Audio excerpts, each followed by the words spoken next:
When last we left you, we had just pulled off the ICW in dense fog, and we had mentioned that the next day we were forecast to have a gale warning.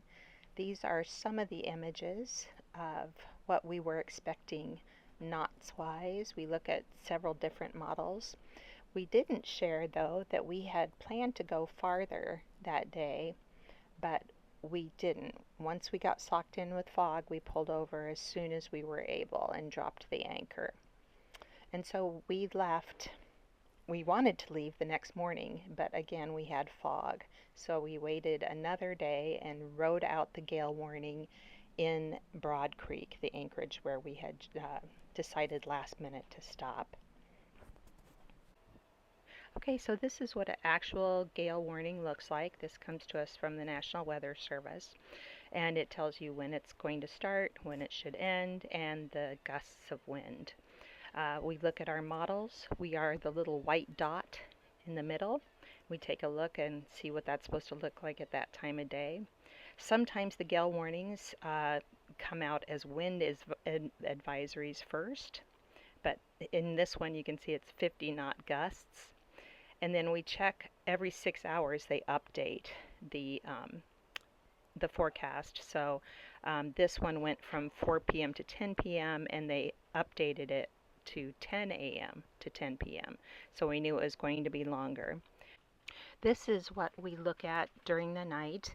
This tells us where our boat was all during the gale warning, and the little green star is where our anchor would be. The red triangle is our boat, and the yellow lines are where our boat went during the gale warning. And this is exactly what you want to see. You want to see it going around the green anchor. We can tell that we didn't drag, and this is what we look at all night when we are on anchor watch. Still on? Yep. Okay, thank you.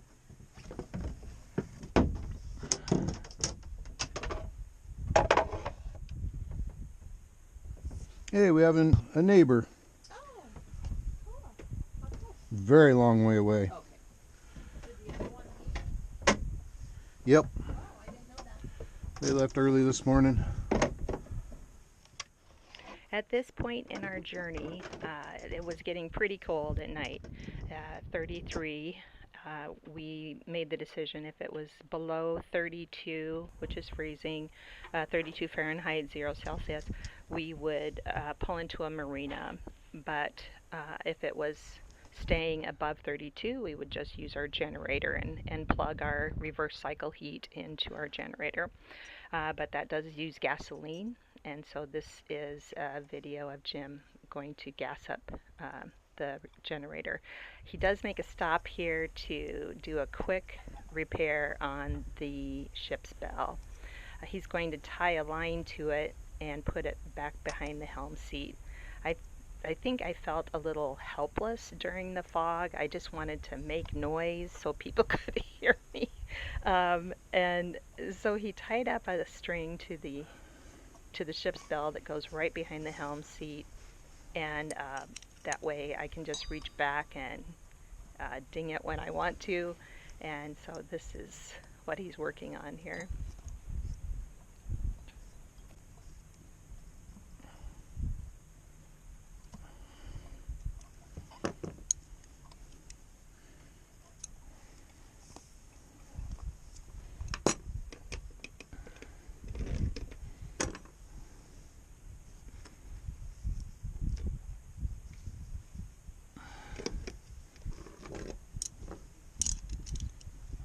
Okay, back to the task at hand, filling the generator with gas.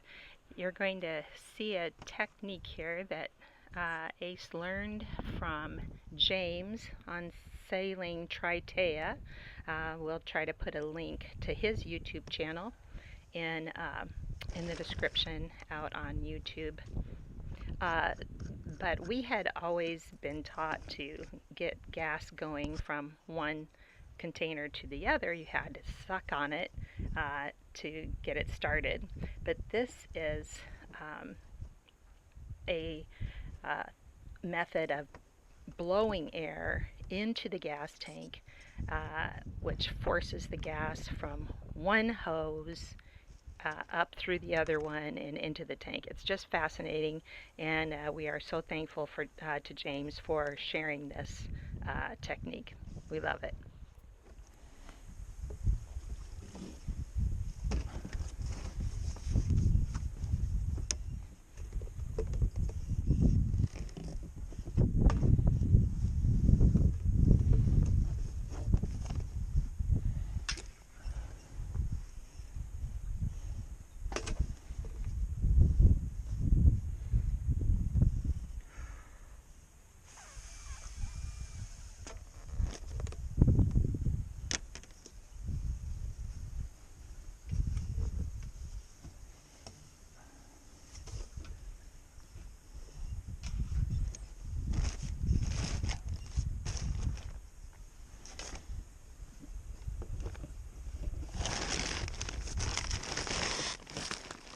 We're not supposed to get the generator wet, so Ace fashioned a tarp to go over the top of it so we can still run it in foul weather. But and he just pushes it aside when he's ready to fill the gas tank.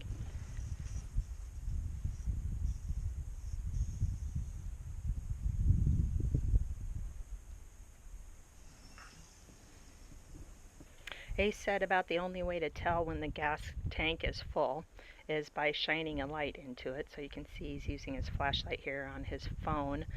He now wears a headlamp out when he goes out to fill the gas tank.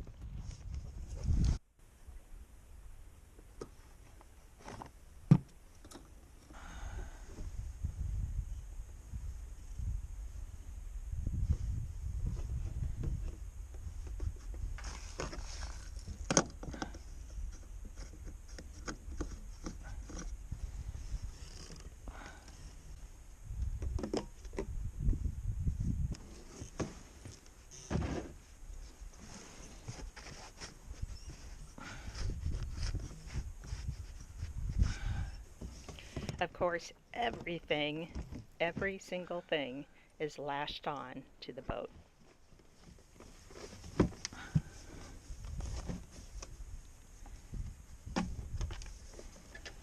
Okay, one more quick fix, another repair project since he's back there. He's going to straighten out a hook on the dock box.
Okay, we turned on the heater What's that? first, and then we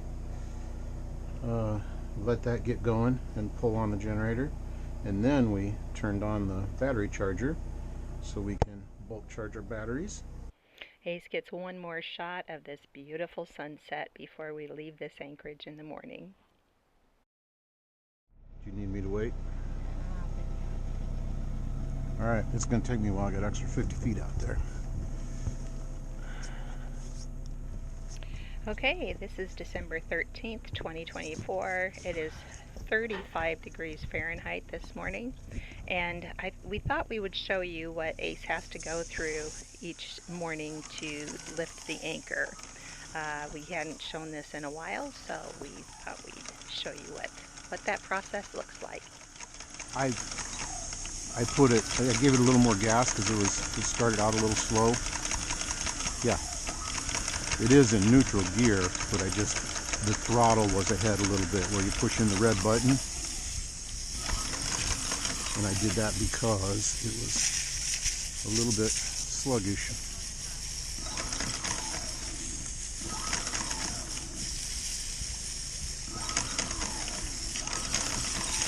I wanted to get it nice and warmed up.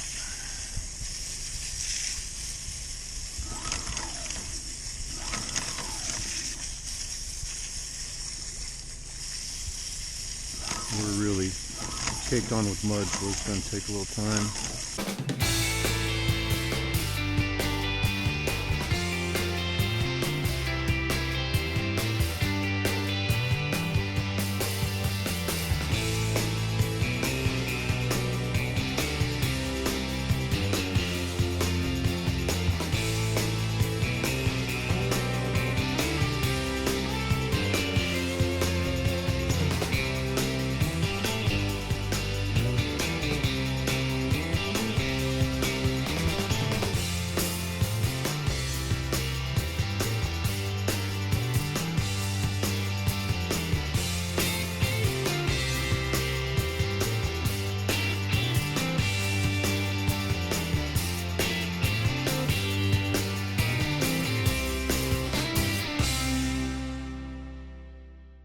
Okay, we're at 25 feet.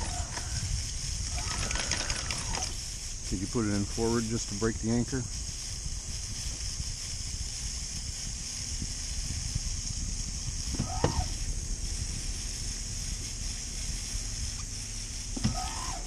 One good shot.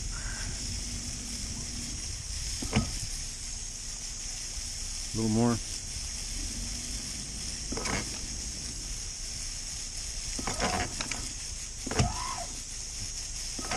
A little bit more. A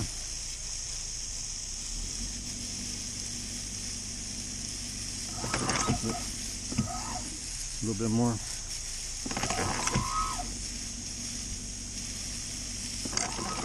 Got it. Wait.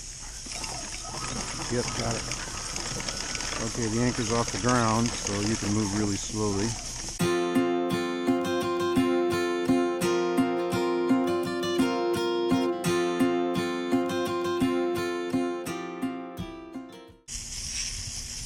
Anchor's out of the water. Not as much mud as you would think. We've had more.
Okay, she's in the cradle. I gotta tie her off.